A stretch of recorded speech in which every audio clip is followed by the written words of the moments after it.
मात्र 6 घंटे बदलिला आईन सांसद मानक चापरे मात्र कई घंटा मध्य सामरिक आईन प्रत्याहार करने को बाध्य होइछंती दक्षिण कोरिया राष्ट्रपति यून सुक येलो।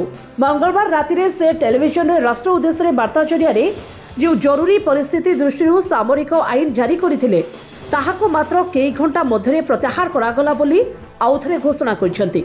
कारण तांकर सामरिक आईन जारी को विरोध करी देशर सांसद माने सेना एवं बंधुक को न डरी राति सारा एकजुट होते राष्ट्रपति घोषणा को विरोध करते। तेरे दक्षिण कोरिया राष्ट्रपति यून सुक येलो मंगलवार राति राष्ट्र उद्देश्य वार्ता दे कही गणतांत्रिक दक्षिण कोरिया प्रति कम्युनिस्ट उत्तर कोरिया पक्षर भयंकर विपद देखा एणे देशर विरोधी दल देशवासी सुख और स्वाधीनता हड़प करने को चक्रांत करुछंती।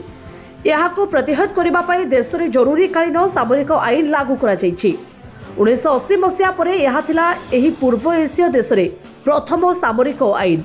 यून तांको भाषण में कहिथिले जे देशर विरोधी दल डेमोक्रेटिक पार्टी देश विरोधी कार्य संपृक्त अछि। सेमाने राष्ट्रपति को बहिष्कार करने सहित स्वतंत्र तदंत आदि चलाइबाकू षड्यंत्र करुछंती।